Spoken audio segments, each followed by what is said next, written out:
guys, Ashlane here, coming at you today highlighting how to beat 3 popular internet bases that we just happened to see all max Town Hall 11s in this most recent war over in Red Elite. So let's go ahead and get right to it in our war log.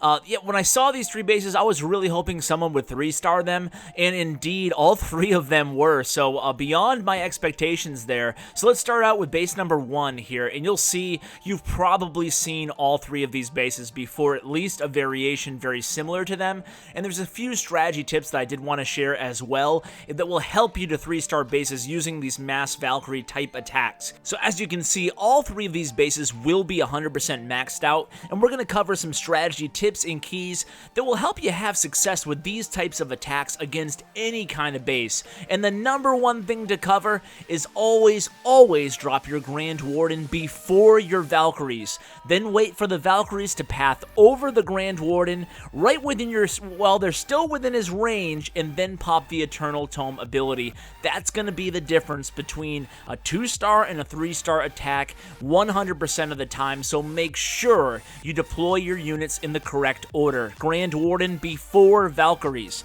And then in the back end, it's a great idea to use max level Hogs in your clan castle if you don't have them like Brandon did, and they're just a great back end to any of these attacks, mainly because the Valkyries make so quick work of the Inferno Towers that you're able to really avoid them more often than not with the Hogs. So you just go ahead and send in the Valkyries, send in your main kill squad, or essentially most of your army, and then just always back end with Hogs. Even when you don't see, when you look at a base and you're initially not planning on using Hogs, think about it. Could I use 7 max Hogs instead of a few Valkyries here, or instead of 1 extra Golem? Will I get more bang for my buck? And I guarantee most of the time with these level 6 Hogs, you will indeed get the more bang for your buck off of using the Hogs on the back end. Now this one is a very interesting attack by MB here. Again, 100% maxed out base here, going against max Inferno Towers. No freeze spell, it's not even a big deal with these level 5 Valkyries, as you guys I'm sure are aware by now. So he's going to start this attack with a very short Queen Walk. Well, I should say it's actually a very long Queen Walk, but you're going to see here he goes ahead and uses his Earthquake spell and his Jump spell to open up the base before he even starts the Queen Walk. So you might be asking yourself, whoa, is that a little bit too early to drop that Jump spell?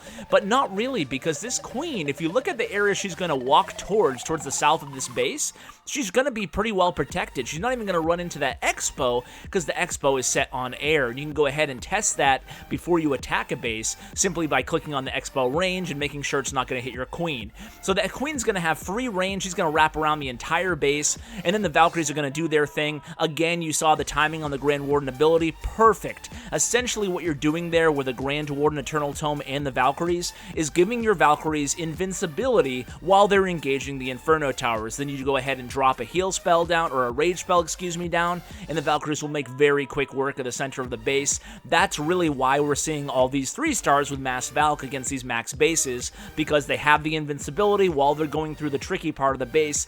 Essentially, the level 4 Inferno Towers haven't really added much to the game, especially to stop attacks like this, because of the Eternal Tome ability and how fast the Valkyries move and attack now.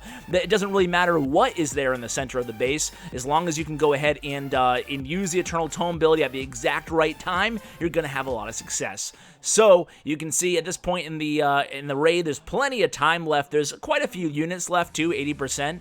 And MB must be feeling really good about himself because he has a few Valkyries left, Grand Warden, and the healers on the Queen with the Queen's ability still to use. Again, over a minute left in the attack. The attack's such a fast-moving attack, especially when you don't start out with the Queen Walk for a while by itself, and you initially go right into that mass Valk portion of the attack. So very nice 3-star here by MB, and just a matter of time before he gets that Builder Hut and the Archer Tower down. So great strategy there, especially I love the idea of starting the Queen Walk around the same time that you start the main attack. If you can create a pathing for the Queen that's going to protect her throughout her entire walk like that. So the third replay is against another base that I'm sure you've seen before. This is one of those square in the center bases with all 4 Expos and Inferno Towers in the center of the base. We've seen a lot of variations of this base design, but certainly this is definitely going to be a great strategy to use use to take it down.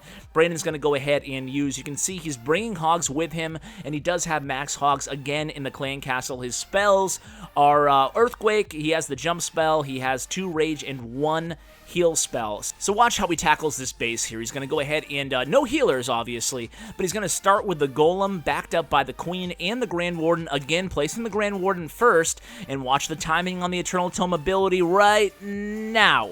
Right when the Valkyries start to leave that little radius of the Eternal Tome, that's when you press the button. Then you immediately drop the Rage in the center of the base, and look at this. They're still invincible right now. The Eternal Tome just wore off, and the Rage spell, everything in the center of the base is down. Eagle Artillery is down. Inferno Towers are down. Everything's down, and now he can deploy his Hogs at the top of the base. So he has 1 heal spell, and, you know, I'd really recommend bringing a heal spell if you're going to bring Hogs, even as opposed to bringing an extra rage or an extra jump spell. I would much rather the heal spell, because the heal spell has great synergy with both the Hogs and the Valkyries. So sometimes you can time it where you hit both the Hogs and the Valkyries. Other times you just have to heal the Hogs, and that's all you need. And you can see he's very patient on that heal spell. He drops it right on this cannon here. So again, the Valkyries just barely not making it into the, oh, they do make it into the heal spell, excuse me. So he heals up the Valkyries to full health, and he heals up the Hogs to full health. And the Hogs are going to help take out basically the entire perimeter of the base.